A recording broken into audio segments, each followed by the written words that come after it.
श्रीमद् भगवद गीता अध्याय 6 ध्यान योग श्लोक 24 और 25। संकल्प प्रभवान् कामान् त्यक्त्वा सर्वान् शेषतः मनसैवेन्द्रियग्रामं विनियम्य समन्ततः शनैः शनैरुपरमेद् बुद्ध्या धृति गृहीतया आत्मसंस्थं मनः कृत्वा न किंचिदपि चिंतयेत्। संसार के चिंतन से उठने वाली सभी इच्छाओं का पूर्ण रूप से त्याग कर हमें मन द्वारा इंद्रियों पर सभी ओर से अंकुश लगाना चाहिए। फिर धीरे धीरे निश्चयात्मक बुद्धि के साथ मन केवल भगवान में स्थिर हो जाएगा और भगवान के अतिरिक्त कुछ नहीं सोचेगा। ध्यान के लिए मन को संसार से हटाने और भगवान में स्थिर करने के लिए दोहरी प्रक्रिया का अनुपालन करना आवश्यक है। यहाँ श्री कृष्ण इसका वर्णन मन को संसार से हटाने की प्रक्रिया के प्रथम भाग से आरंभ कर रहे हैं। जब मन संसार में आसक्त हो जाता है तब मन में सांसारिक वस्तुओं, लोगों, घटनाओं के विचार उमंगते रहते हैं। प्रायः ये विचार आरंभ में स्फुरणा या भावनाओं और विचारों की झलक के रूप में होते हैं। जब हम स्फुरणा को कार्यान्वित करने पर बल देते हैं तब यह संकल्प या विचारों का कार्य रूप बन जाता है।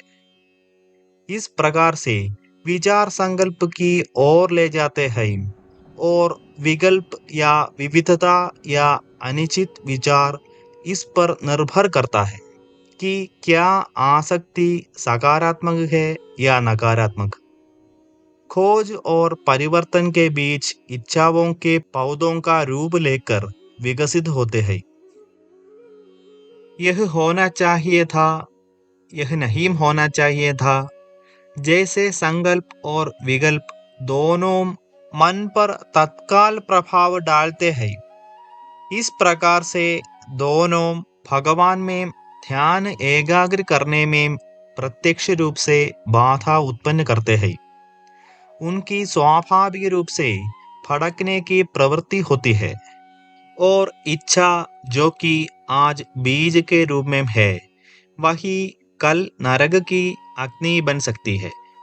इसलिए जो ध्यान में सफलता पाना चाहते हैं उन्हें सांसारिक पदार्थों के आकर्षणों का त्याग करना चाहिए। संसार से मन का ध्यान हटाने की प्रक्रिया के प्रथम भाग का वर्णन करने के पश्चात भगवान श्री कृष्ण अब दूसरे भाग को व्यक्त कर रहे हैं। मन भगवान पर कैसे स्थिर करे, इस संबंध में वे कहते हैं कि ऐसा स्वतः नहीं होगा, लेकिन दृढ़ता से प्रयास करने पर धीरे धीरे सफलता मिलेगी। संकल्प की दृढ़ता को शास्त्रों में हृदय कहा जाता है। यह संकल्प बुद्धि के दृढ़ निश्चय से आता है। कई लोग धार्मिक शास्त्रों में प्रदत्त आत्मा की प्रकृति और सांसारिक कार्यों की असारता के संबंध में शैक्षणिक जानकारी प्राप्त कर लेते हैं, किंतु उनका दैनिक जीवन उनके इस ज्ञान से भिन्न होता है। उन्हें प्रायः पाप, कामुकता और नशे में संलिप्त देखा जाता है। ऐसा इसलिए होता है क्योंकि उनकी बुद्धि ऐसे ज्ञान को स्वीकार नहीं करती। विवेक शक्ति संसार की नश्वरता का बोध होने और भगवान के साथ शाश्वत संबंध स्थापित करने के बुद्धि के निश्चय से प्राप्त होती है। इस प्रकार बुद्धि का प्रयोग करते हुए हमें धीरे धीरे इंद्रिय सुख के भोगों में संलिप्तता का त्याग करना होगा। इसे प्रत्याहार कहा जाता है, अर्थात मन और इंद्रियों को नियंत्रित कर उन्हें विषयों की ओर आकर्षित होने से रोकना है। प्रत्याहार में शीघ्र सफलता नहीं मिलेगी।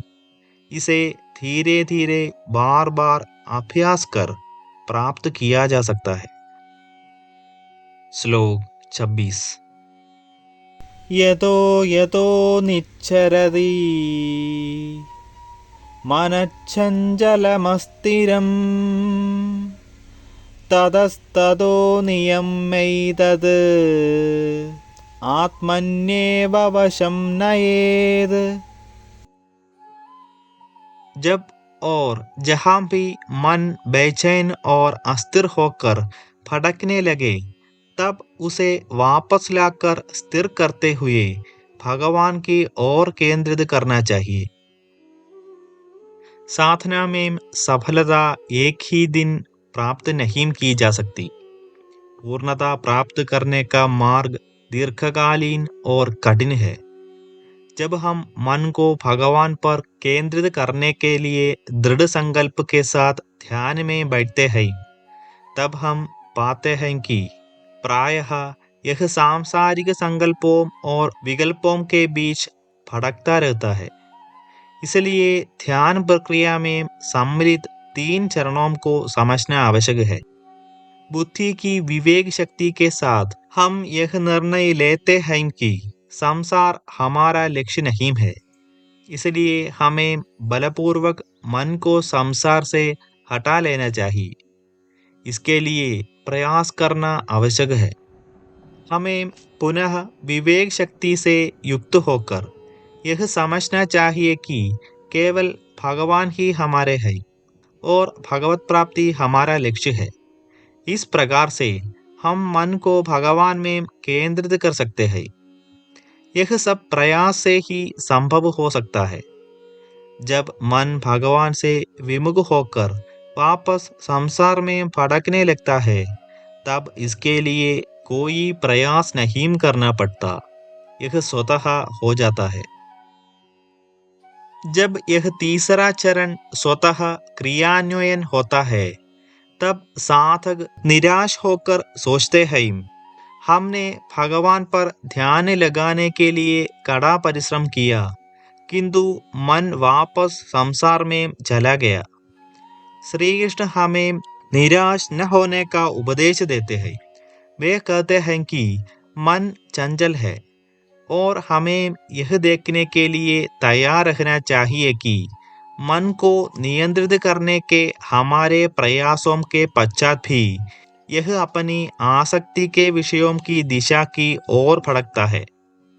किंतु जब यह भटकने लगे, तब हमें एक बार पुनः चरण 1 और चरण 2 में दिए गए निर्देशों को दोहराते हुए मन को संसार से हटाकर भगवान में केंद्रित करना चाहिए। तब फिर हमें एक बार पुनः अनुभव होता है कि तीसरा चरण स्वतः क्रियाशील हो रहा है। ऐसे में हमें पराजित होकर पीछे नहीं हटना चाहिए, बल्कि पुनः प्रथम और दूसरे चरण के निर्देशों का पालन करना चाहिए। हमें बार बार इसका अभ्यास करना होगा। तब धीरे धीरे मन की भगवान में भक्ति बढ़नी आरंभ होगी और साथ साथ संसार की ओर इसकी विरक्ति भी बढ़ेगी।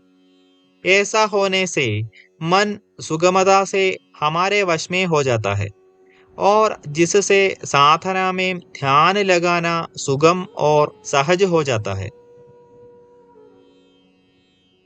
श्लोक 27। प्रशान्तमनसं ह्येनं योगिनं सुखमुत्तमम् उपैति शान्तरजसं ब्रह्मभूतमकल्मषम्। जिस योगी का मन शांत हो जाता है और जिसकी वासनाएं वश में हो जाती है, एवं जो निष्पाप है तथा जो प्रत्येक वस्तु का संबंध भगवान के साथ जोड़कर देखता है, उसे अलौकिक आनंद प्राप्त होता है। सिद्ध योगी अपने मन को इंद्रिय विषयों से हटाने और उसे भगवान में केंद्रित करने में निपुण हो जाता है और उसके भावावेश उसके वश में हो जाते हैं तथा उसका मन पूर्ण रूप से शांत हो जाता है।